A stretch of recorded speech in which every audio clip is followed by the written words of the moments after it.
After the pandemic, Beijing's central business district, once bustling with people, is surprisingly desolate.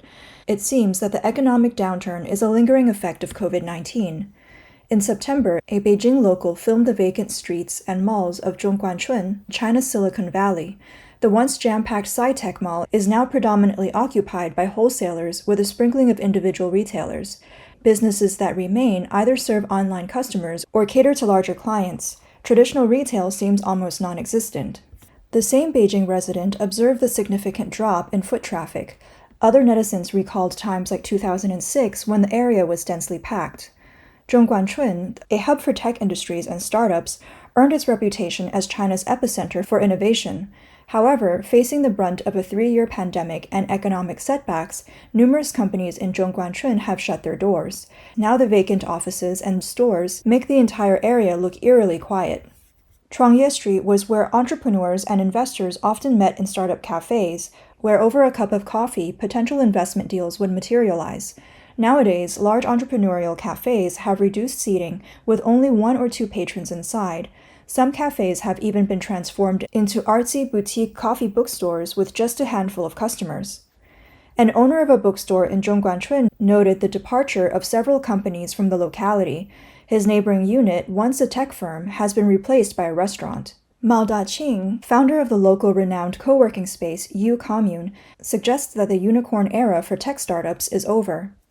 Mainland media, compiling data from real estate service firms, highlighted that by the end of 2022, Zhongguancun experienced a severe office space exodus. Tech company ByteDance, the developer of TikTok, chose to vacate its office space in the area, relinquishing over 100,000 square meters. It's not just Zhongguancun. Office and store vacancies are soaring across Beijing. Data from the UK real estate firm Savills indicates that in the second quarter of 2023, Beijing's overall office vacancy rate reached 13.3%, an increase of 1.5% from the previous quarter and the highest in nearly 13 years, mirroring rates from the first quarter of 2010. According to data from Chinese real estate service institutions, Beijing's office rate net absorption in this year's second quarter amounted to a negative 53,000 square meters, indicating a continuous exodus of tenants. The average monthly rent for the city's office spaces stands at 316 yuan per square meter, roughly $43, a month-on-month decrease of 1.5%. Industry veterans from Beijing reveal that the local rental market this year has been challenging, with only 2 to 3 groups of clients per month, most of whom are only willing to close deals after price reductions. The vacancy rate for office buildings in Zhongguancun, Beijing's tech hub, has reached a near-decade high of 16.9%. Additionally, average rental rates in the area have plummeted by 7.6% quarter-on-quarter. Residents living near Zhongguancun recall that around 2020, office buildings in the vicinity were still brightly lit around 8 or 9 p.m., and one would typically wait for at least 20 minutes for a ride share.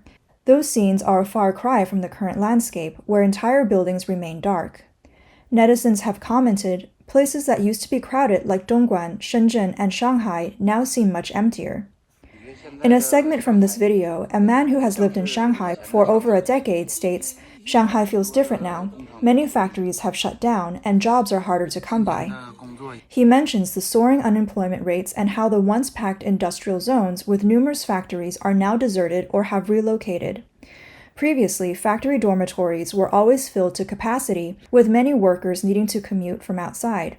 Now these accommodations remain largely vacant. He advises those currently employed to hold on to their jobs, as next year's economic climate might be even more challenging. However, he emphasizes that life must go on. Data from the Chinese tech portal IT Orange reveals that, based on incomplete statistics, 3,378 new economy companies in China declared bankruptcy in 2022.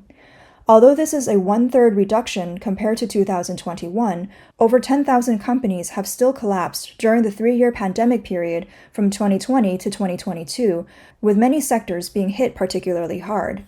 The top sectors affected in 2022 included e-commerce retail, corporate services, education, media and entertainment, local lifestyle services, finance, traditional manufacturing, social networking, health and medical services, and software tools. China holds the title for the world's largest e-commerce market. Official Chinese Communist Party data indicates that online consumption in 2021 reached a staggering $6.1 trillion. While the pandemic initially stimulated e-commerce growth due to lockdowns, the consistent contraction of China's economy, coupled with a decline in disposable income, has led consumers to cut back on discretionary spending, significantly impacting the e-commerce retail sector.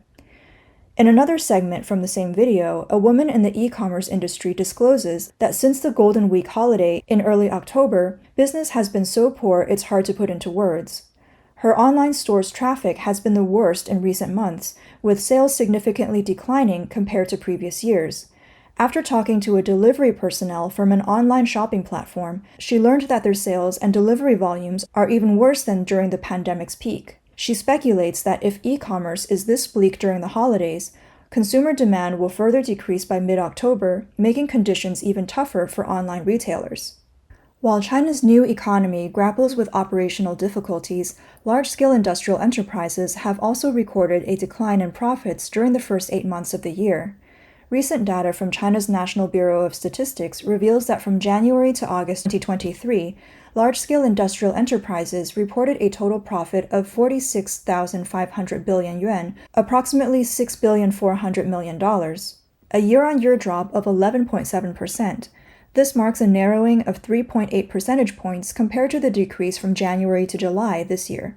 By official definition, large-scale industrial enterprises refers to industrial legal entities with an annual primary business income of 20 million yuan, or $2.7 million or more. Central News Agency reports that Zhang Wei, an employee in the high-tech manufacturing sector, has personally felt the pinch of companies losing orders. According to him, some foreign-funded enterprises have been relocating their orders, causing associated supply chain firms to follow suit and migrate. This shift has significantly impacted the order intake for several businesses. In a clip from this video, a factory worker reveals that days after returning to work, there's hardly any work to be done, describing the situation as killing time daily. He had hoped to earn some overtime pay before the Lunar New Year holiday, but given the factory's gloomy outlook, with a lack of incoming orders post-Golden Week, workdays often end early, leaving him with significantly reduced income. Do you remember that big factory over there? I think it used to be a clothing factory. I'm not sure if they went bankrupt or just relocated, but their main gate's been taken down. Manufacturing in China is pretty tough now, which makes our jobs harder too. Chen Lin, working in the skincare and beauty industry, notes that during the pandemic, her sector experienced sporadic business. Following the lifting of pandemic restrictions, there hasn't been a substantial rebound in consumption. She attributes this to consumers prioritizing necessary expenditures and reducing non-essential purchases. As a result, the influx of customers to beauty and skincare studios is still lagging compared to pre-pandemic levels. Adding to China's economic concerns, the topic of mooncake sales trended on Chinese social platforms during the Mid-Autumn Festival on September 29th. The pastry is a staple for this traditional holiday, but mooncake producers across China report that sales have been sluggish. A Suzhou-based mooncake brand revealed a decline in orders by 30 to 40% this year from companies like Jiangsu Zhejiang Shanghai Interbenefit Network. A representative from Taotaoju Mooncake Sales shared that their sales have been lackluster. Last year, certain clients placed orders for 3,000 to 5,000 boxes. This year, following company layoffs, orders have shrunk to mere hundreds. Such declines have put immense pressure on businesses. Beijing resident Wang Li candidly commented on the current state of the nation's economy, indicating that the overall economic health is weak. She mentioned her limited purchases during the Mid-Autumn Festival, expressing that she would only buy a few mooncakes to have a taste. And speaking of tough times, today's Mid-Autumn Festival, and in my shop, I've only sold goods worth 400 yuan, about $56. It's already 1:30 in the afternoon. Just yesterday, I had stocked up on goods worth 10,000 yuan, around $1,389. I honestly don't know how to describe how I feel about this. A female store owner managing a small shop of over 30 square meters expressed her distress over the decline in holiday sales. While previously she could effortlessly earn 3,000 to 4,000 yuan, $417 to $555 during festive periods, this year's sales were disappointing. Despite anticipating challenging business conditions due to China's economic downturn, this year's dip exceeded her expectations. She had prepared goods worth 10,000 yuan, nearly $1,400, for sale, but now faces an inventory surplus, resulting in significant distress. She mentioned having been in business for 12 years, with this year marking the worst sales performance, even surpassing the lows during last year's pandemic. Typically, business owners look forward to weekends and major holidays to boost revenue. However, this year, even events like the Mid-Autumn Festival and the National Day Golden Week holiday haven't provided the expected uplift. The Financial Times noted that China's consumer spending during the Golden Week is worth paying attention to. Aside from service consumption and dining and accommodation, major expenses, including real estate, are being closely monitored. Many experts believe a robust economic resurgence in China is unlikely unless there's stability in the real estate sector. Dr. Qiu Da-sheng, a researcher from Taiwan Institute of Economic Research's International Department, in an interview with German media Deutsche Welle, noted that the difference in data from this year's Golden Week compared to last year's lockdown phase would be quite significant. Yet the current economic challenges are far from resolved. Dr. Qiu highlighted that while many nations experienced growth in the consumer price index due to summer holiday demand, China recorded a mere 0.1% annual CPI growth rate in August. He opined that even if this year's Golden Week boosts the CPI, the simulation would remain subdued compared to pre-pandemic times. It's worth noting that China is keen on expanding domestic demand to propel economic growth. However, Dr. Qiu emphasized that as international manufacturers increasingly shift their production lines out of China, relocating supply chains to other Southeast Asian countries, China's prior reliance on fixed investments and exports is no longer viable. Amidst the apparent decoupling between the US and China, China can no longer bank on the US consumer market but needs to generate its own demand. The pandemic's impact over the past few years has postponed China's ambitions to boost domestic demand, a delay that could potentially last decades.